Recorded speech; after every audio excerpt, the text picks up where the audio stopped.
kids, this is Daniel Johnston, and today I'm going to read you a story that's going to be in the first edition of our Kid Writers magazine, and that is The Youngest Professional Writer in the World. This is a story that I wrote myself, and it's one of my favorites that I've ever written, and I love it, and I hope you do too.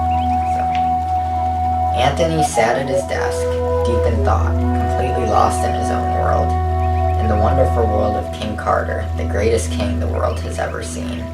The sun streamed across the room from the giant windows to his right, and his classmates in Mrs. O'Donnell's second grade classroom buzzed about with activity, but Anthony was not aware of any of it.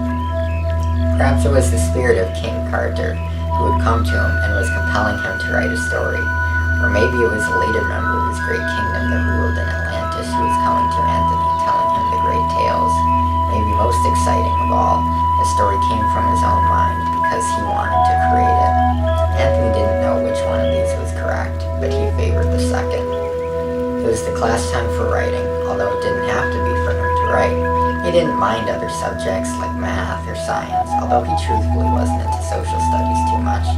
But nothing could ever stop him from pulling out his pen and paper when a good idea took hold, hindered only by the slowness of his pen relative to his rampaging mind.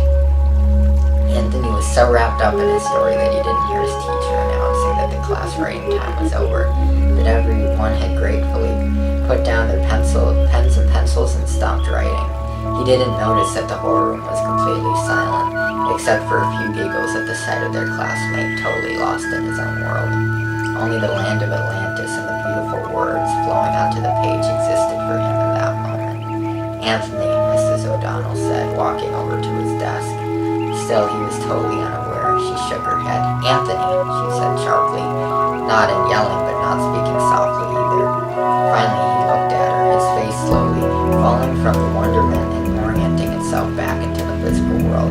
He looked around, obviously completely oblivious to his own unconsciousness, or superconsciousness, depending on how you want to look at it. Anthony, did you not hear me say that writing time was over? No, I didn't.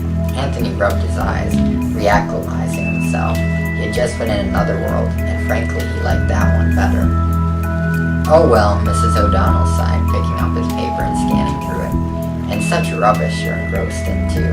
She walked up to the front of the room, grabbed a red pen, and made a mark on Anthony's sheet before handing it back to him. 7 out of 10, I read, not even a C. Anthony felt mad despite himself. He was a good writer, and this was just a free writing assignment anyways. Why was he getting scolded? I don't think it's rubbish, he told his teacher. She paused for a moment and looked at him, then back at his paper. Anthony, what have we been talking about in our writing lessons this week? Anthony's mind drew a blank and he couldn't think of anything. Truthfully, he hadn't really been paying much attention. After all, he had been too busy thinking what he was going to write next about King Carter. Does anyone remember what we talked about, she asked. Many kids already had their hands raised, like vipers ready to pick up their classmates' blood. Yes, Hannah, the teacher said, calling on one of the quote-unquote smart girls. We talked about rising and falling plot structure, she intoned. That's right, Mrs. O'Donnell said. Your story doesn't have anything to do with plot structures, it's just a story. Anthony sat silent and let his teacher have her satisfaction, but he knew that his writing was good. He was going to find a way to prove it. That night, Anthony sat at his computer long after his parents had gone to bed. He had discovered that as quaint as a notebook could be, typing on a computer is faster and much easier to correct. Not that his writing needed much correction. Parents were already long asleep. After all, it was getting late. But anyone who has ever known a second grader knows that they can do anything when they really want to do it. Despite it being late, he was in a dual joy as he typed away and away across the screen, enraptured in the story of the greatest king of Atlantis, and delighting at what it would be like when it was finished and how much everyone would love it. He wasn't the least bit shaken by his teacher's doubt. He knew his writing was good. If anyone said otherwise, that meant they were just wrong. He started getting a little sleepy, but kept pushing on to the end of the first part of the story. Felt the spirit who was telling him the story wanted him to finish the first part now, and Anthony certainly wasn't going to disappoint him. Finally, Anthony had finished the first chapter, and he ran over it a few times just to make sure it was absolutely perfect the way he wanted. His eyes delighted in taking in the words again from the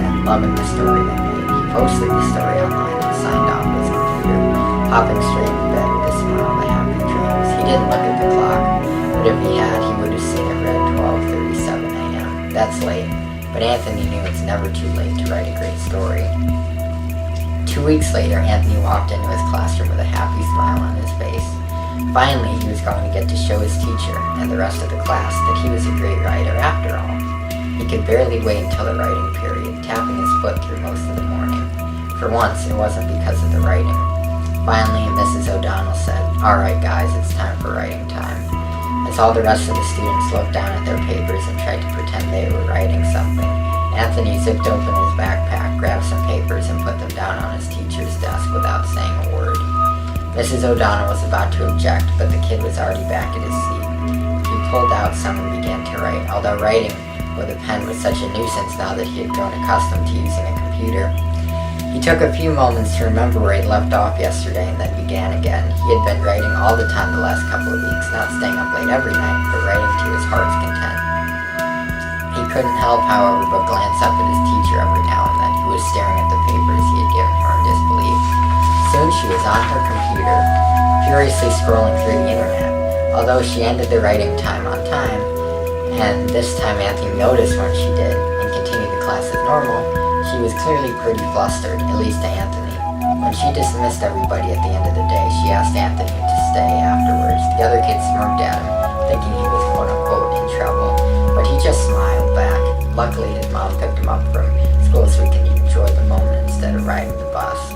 Once all the other kids left the room, Miss O'Donnell walked over to Anthony's chair and stood up over him.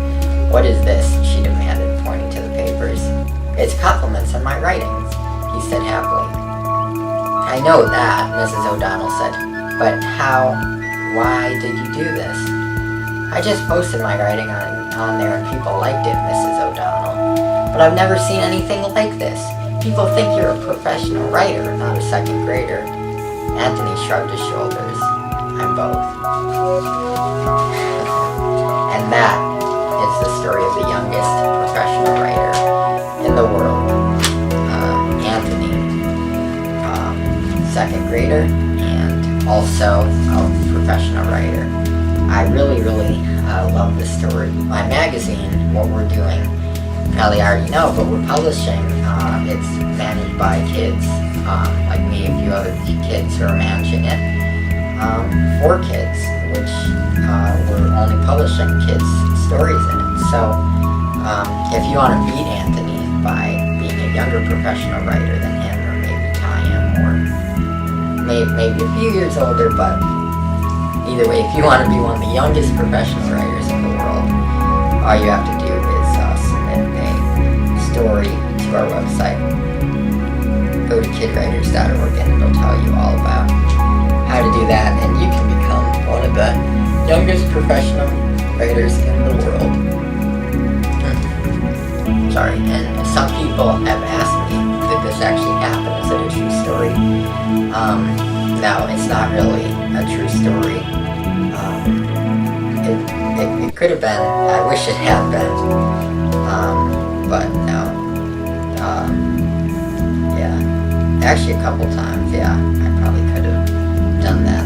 That actually might have been a good idea, but I didn't think of it until now. I guess Anthony's smarter than me. So, yeah. So you guys probably are too, and probably topped this story a million times. So can't wait to read your guys' stories. So again, check it out, kidwriters.org. See ya.